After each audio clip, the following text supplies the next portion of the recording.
mi-démon. Démiurge à ma façon, je suis maître de chez. Je connais bien les secrets. Dans mon alambic vibrent les passions, les suaves effluves de la distillation. D'intuitions en connaissance, sous mon nez chante et danse le verger qui fleurit pour donner l'eau de vie. Ardente et flamboyante, la belle et enivrante sous ma science s'épanouit, se transforme et grandit. Qui mieux que moi connaît les subtils attraits des forces conjuguées, de l'air, du feu, du fût, du temps qui vieillit mais toujours embellit. Qui mieux que moi connaît la suprême volupté de l'arôme, de la robe, du parfum et du corps.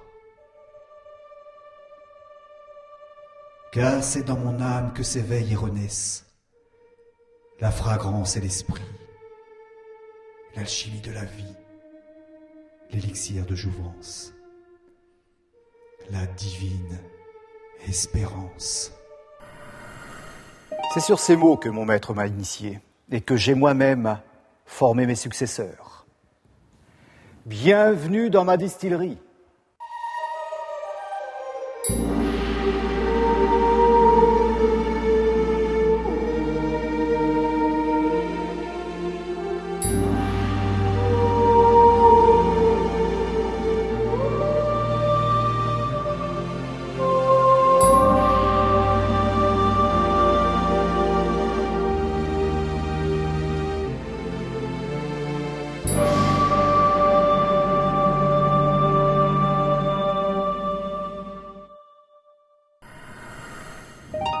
Mon nom est Pierre-Auguste Boulard, fondateur de la société en 1825. Au début, l'entreprise n'était pas aussi importante qu'elle n'est aujourd'hui. Non, c'était un petit négoce familial de vins et spiritueux. On a vendu une caisse, 2 caisses, 3 caisses. Et rapidement, on est passé à la dizaine de caisses. Alors là, il a fallu s'équiper, prendre des livreurs, prendre un entrepôt. Vous me croirez si vous voulez, mais depuis 1825, ça ne s'est jamais arrêté. À l'heure actuelle, nous exportons 85% de notre production dans plus de 60 pays. 800 000 bouteilles produites chaque année, plus de 2000 cols par jour.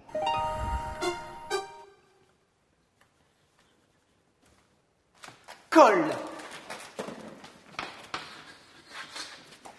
Mot couramment utilisé dans la profession cédricole pour désigner une bouteille.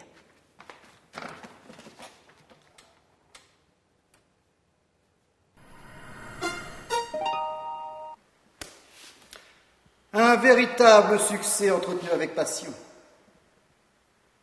Ce succès, je le partage avec mes successeurs.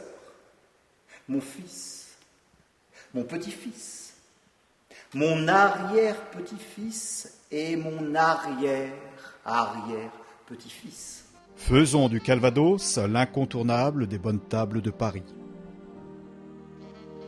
Boulard rassemble tous les éléments de noblesse pour séduire ceux qui viennent de libérer la Normandie. Ayons l'esprit de conquête comme nos ancêtres les Vikings. Boulard, un Calvados si aromatique qu'il est reconnu par les meilleurs barman japonais.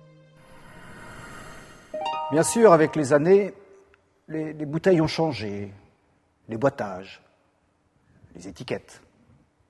Mais on verra ça plus tard. Pour moi, l'important, c'est le contenu.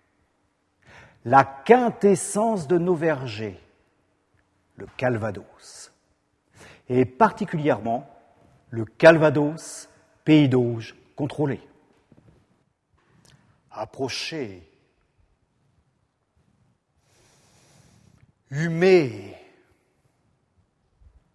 Imprégnez-vous de ces arômes de pommes cuites, de ces effluves de l'eau de vie fraîchement distillée. Vous avez de la chance. Vous êtes là, dans la distillerie de Calvados, la plus remarquable de Normandie. Les premières traces écrites que l'on ait de la distillation du cidre remontent à 1553. On les doit à un gentilhomme de la Manche, sieur de Gouberville. C'est lui qui, le premier, consigna les techniques de distillation du cidre pour donner l'eau de vie, qu'on appelait avant l'eau ardente, à cause de son usage d'alors en médecine. Et il a fallu attendre le XIVe siècle pour obtenir les prémices d'une eau de vie propre à la dégustation. La distillation. La, Distillation. La distillation est un procédé de séparation de substances mélangées sous forme liquide. Elle consiste à porter le mélange à ébullition et à recueillir une fraction légère appelée distillat et une fraction lourde appelée résidu. Il oublie de vous dire que pour obtenir une meilleure qualité, nous avons choisi le principe de la double distillation. Oui. Grâce à qui, s'il vous plaît? Oui, je sais, chevalier Jacques de la Croix-Marron, je sais. Oui, c'est moi. L'inventeur de la double distillation. Mais laissez-moi vous narrer cette anecdote. Nous étions en l'an de grâce 1490, et depuis longtemps mes contemporains se plaignaient du goût désagréable du vin distillé. Nous distillions le vin à cette époque pour mieux le conserver. J'eus alors l'idée de débarrasser l'esprit du vin de son mauvais goût. Après une dure journée de labeur à surveiller mes gens, je me reposais auprès de ma dulcinée en buvant quelques verres, et là sont-ce les fruits de ce breuvage, ou un signe de la Providence qui troublèrent mon sommeil. Quoi qu'il en soit, je fis cette nuit-là un curieux rêve, dans lequel le diable me fit bouillir pour avoir mon âme. Mais n'y parvenant point, de guerre lasse, le malin s'exprima en ces mots. « Pour avoir ton âme, une seconde chauffe sera nécessaire. Et cette fois-ci, je l'aurai. »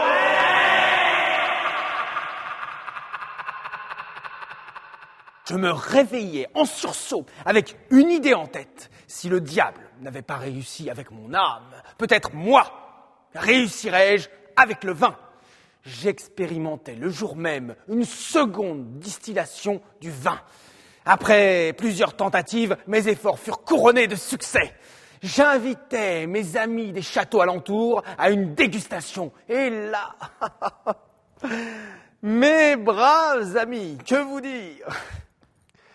Pour rester modeste, je dirais que moi, chevalier Jacques de la Croix-Marron, j'avais réussi une boisson digne des dieux et que j'avais réussi à tirer le meilleur de l'esprit du vin. Esprit du vin, d'où le nom de spiritueux. Impressionnant, n'est-ce pas? Nous, en Normandie, nous n'avions pas le raisin, mais nous avions la pomme. Alors, on a eu l'idée de remplacer le vin par le cidre. Mais c'est une longue histoire. Une histoire que je m'en vais vous raconter. Une histoire où le soleil, le vent, la pluie et les fleurs du pommier sont autant de promesses. Au début était la pomme. Ma pomme, c'est moi, je suis plus heureux qu'un roi. Je ne me fais jamais de mousse, en douce, je me pousse les hommes. Je le crois, c'est pas du souci, pourquoi? Car pour être heureux comme ma pomme. Il suffit d'être en somme aussi peinard que moi. Je suis vraiment un type des plus nets.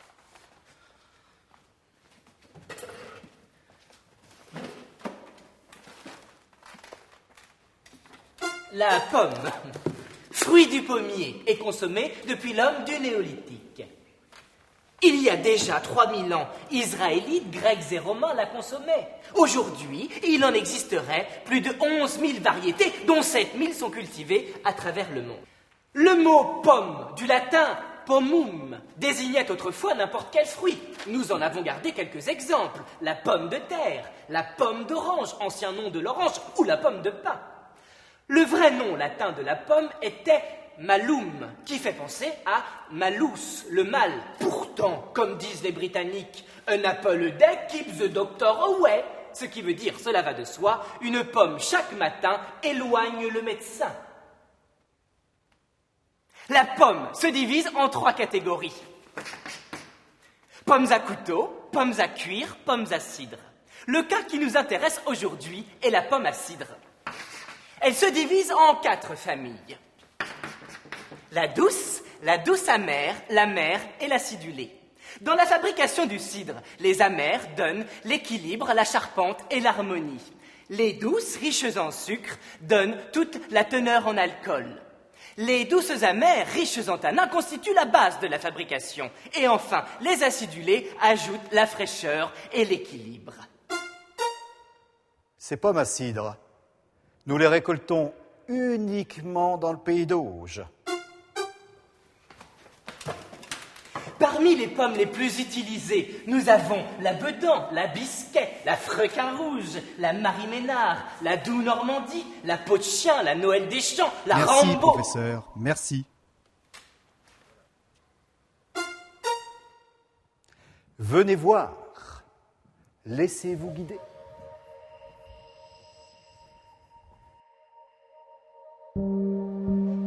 Chaque fleur donnera une pomme, puisant dans le sol de notre terroir sa force, sa vigueur.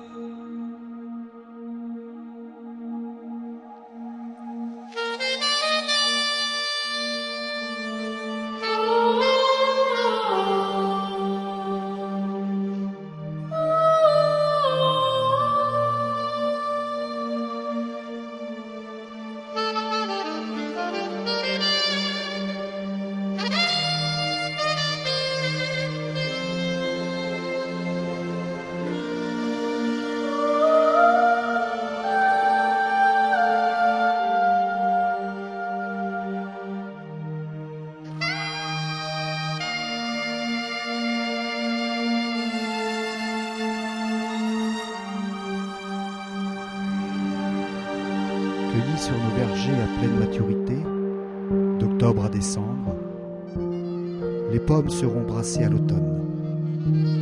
Nous obtiendrons alors le cidre à distiller, qui sera transformé ici, de novembre à fin mai.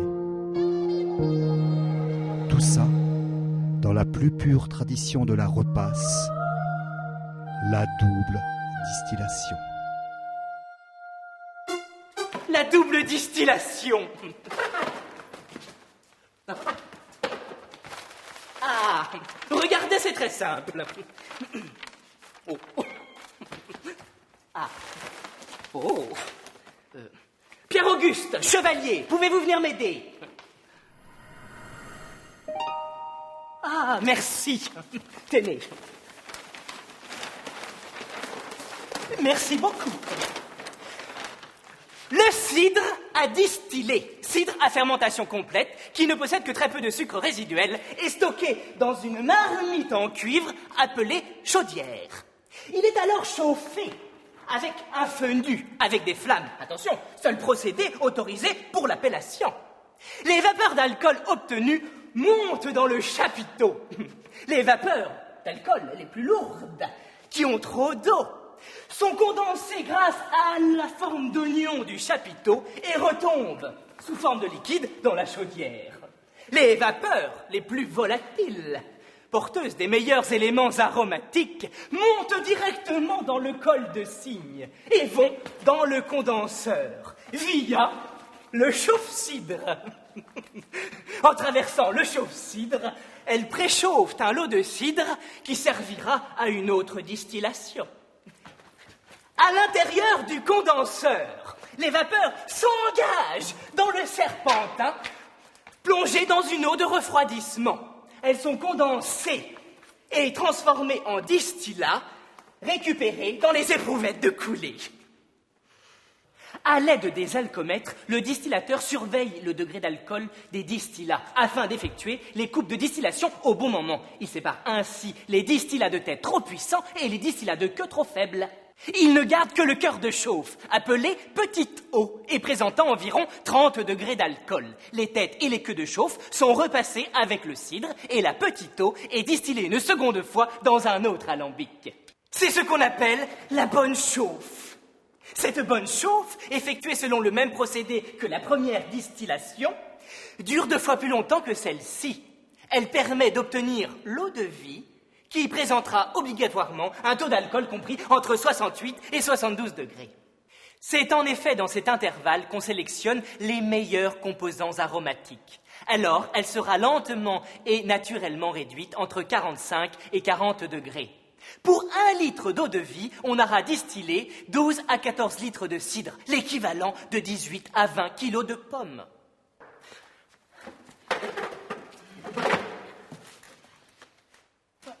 Ah, merci, messieurs.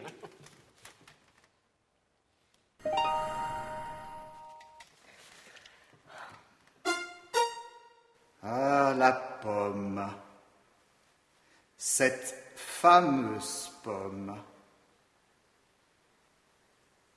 Elle en a fait couler de l'encre. La 7e porte ouvre sur la distillerie. Pénombre, foyer ardent, machine ténébreuse. Le cuivre des bassines surgit, alambic. Sa suppuration mystérieuse, précieusement recueillie. Fiole étroite, toute une vague d'ivresse en toi se concentre, déferle. L'essence, avec tout ce qu'il y avait de délicieux, de puissant dans le fruit, de délicieux, de parfumé dans la fleur. Alambic, ah, goutte d'or qui va suinter. Nathanaël, c'est là vraiment une vision miraculeuse. Il semble que tout un printemps se soit ici, tout concentré. Ah, que mon ivresse, à présent, théâtralement le déploie, que je boive, enfermé dans cette salle très obscure et dont je ne m'apercevrai plus, que je boive, de quoi redonner à ma chair, et pour libérer mon esprit, la vision de tout l'ailleurs que je souhaite. Ils n'ont pas le port droit des ormes ni des chênes, ces hauts cimiers. Ils sont trapus, noirs et difformes. Pourtant qu'ils sont beaux, nos pommiers. Quand mai dépose sur leur tête arrondie une couronne de fleurs, les filles de Normandie n'ont pas de plus fraîche couleur. La procession se déroulait dans les chemins creux. Le marié était un beau gars, Jean Patu, le plus riche fermier du pays. La mariée, Rosalie Roussel, avait été fort courtisée par tous les partis des environs, car on la trouvait avenante et on la savait bien dotée. Les hommes redevenaient graves en approchant du repas. La grande ferme paraissait attendre là-bas, au bout de la voûte des pommiers, et une sorte de fumée sortait de la porte, des fenêtres ouvertes, et une épaisse odeur de mangeaille s'exhalait de tout le vaste bâtiment, de toutes ses ouvertures, des murs eux-mêmes. La table était mise dans la grande cuisine, qui pouvait contenir 100 personnes. On s'assit à 2 heures, à 8 heures, on mangeait encore. Les hommes engloutissaient comme des gouffres. Le cidre jaune luisait, joyeux, clair et doré dans les grands verres, à côté du vin sombre, coloré, couleur de sang. Entre chaque plat, on faisait un trou, le trou normand, avec un verre d'eau-de-vie qui jetait du feu dans les corps et de la folie dans les têtes. Et de la folie dans les têtes. Le trou normand, une coutume bien de chez nous. Figurez-vous qu'en Normandie, les repas de fête étaient tellement copieux qu'on avait pris l'habitude de boire un verre de jeune calvados entre la viande blanche et la viande rouge. Ça brûlait les graisses, qu'on disait. Et si on voulait que l'acide malique de la pomme offre toutes ses vertus digestives, il fallait avaler le verre cul sec. L'acide malique. L'acide malique est un acide bicarboxylique de formule HOOC, CH2, CHOH, COOH. Répandu dans le règne végétal et naturellement présent dans les pommes, les poires et le jus de raisin. Ces sels sont appelés malates. En œnologie, cet acide peut être dégradé en acide lactique lors de la fermentation malolactique. Il semblerait très actif dans le traitement du syndrome de la fatigue chronique.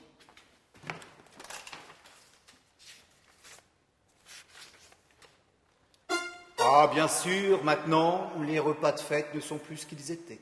On ne pourrait plus avaler tout ça. Mais la coutume du trou normand est encore bien présente. On l'a modifiée avec le sorbet pomme.